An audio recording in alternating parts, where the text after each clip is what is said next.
તે છે જે પૃથ્વીના છેડે વાદળોને ઊભા કરે છે, જે વરસાદ માટે વીજળી બનાવે છે અને તેના ભંડારમાંથી પવન લાવે છે. મંગળવાર 25 ઓગસ્ટ 2026. આજે સવારે અમારા ધ્યાન માટે મેં ફિલોમોનને પોલના પત્રમાંથી પ્રકરણ 1 શ્લોક 15 પસંદ કર્યો છે. ઓનેસિમસ થોડા સમય માટે તારાથી છૂટો પડી ગયો હતો. એવું કદાચ એટલા માટે બન્યું કે તે જ્યારે પાછો આવે ત્યારે હંમેશને માટે તારો થઈને રહે.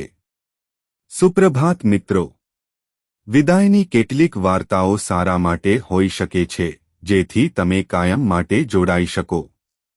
ચાલો આ શ્લોક પર ધ્યાન આપીએ. આ સવારના ધ્યાનની થીમ છે વિદાય છતાં સારા માટે. પોલ ફિલોમોનને લખતી વખતે તેના ગુલામ ઓનેસિમસ વિશે વાત કરે છે અને તેને કહે છે કે તેને એક ભાઈ તરીકે સ્વીકારો, નોકર કે ગુલામ તરીકે નહીં, પરંતુ ભાઈ તરીકે. પોલ ફિલોમનને તેને પાછો લેવા પ્રોત્સાહિત કરે છે, તેમની વચ્ચે જે બન્યું છે તે છતાં. પણ પાઉલ એ પણ જણાવે છે કે તેઓ વચ્ચે ભાગલા પડવાના હતા, કેમ કે ફરીથી જોડાવાથી કે સમાધાન કરવાથી તેઓને સુંદર રીતે એકસાથે પકડી શકાય છે. આ વાત પાઉલે કહી છે. તમે થોડા સમય માટે અલગ થયા તે વધુ સારું હતું, જેથી તમે એકબીજાના મૂલ્ય અને મૂલ્યનો અહેસાસ કરો અને સાથે આવો, અને તે આશીર્વાદનો સમય હશે.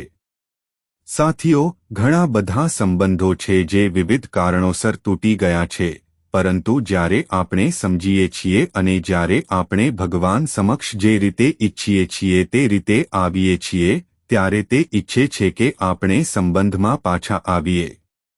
વિદાય ગમે તે કારણોસર થઈ શકે છે, પરંતુ તે સારા માટે છે કે આપણે એકબીજાના મૂલ્યનો અહેસાસ કરીએ છીએ અને એક સુંદર સંબંધમાં પાછા આવીએ છીએ જેને આપણે પકડી રાખીએ છીએ અને પછી એકબીજાનો આનંદ માણીએ છીએ અને એકબીજા વચ્ચેના સંબંધનો આનંદ માણીએ છીએ.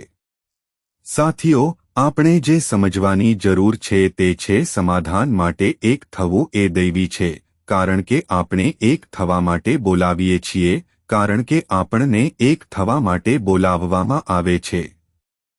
અમને એકબીજાથી અલગ થવા અને દૂર જવાને બદલે સાથે અદ્ભુત સંબંધ રાખવા માટે બોલાવવામાં આવે છે. દરેક સંબંધનો અર્થ હોય છે અને ભગવાન જ સંબંધો બનાવે છે. તેથી જ્યારે પણ કોઈ સંબંધ તૂટી જાય છે, ત્યારે આપણે ભગવાનની મદદ મેળવવા ભગવાન સમક્ષ આવવાની જરૂર છે, જેથી સંબંધનું સમાધાન થાય અને ત્યારથી સુંદર, અદ્ભુત ભવિષ્ય હોય. પ્રાર્થના. કૃપાળુ ભગવાન, આપણા સ્વર્ગીય પિતા, અમને મદદ કરો, ભગવાન, તેને તોડવાને બદલે સંબંધ બાંધવામાં. ખ્રિસ્તના નામે આપણે પ્રાર્થના કરીએ છીએ. આમેન.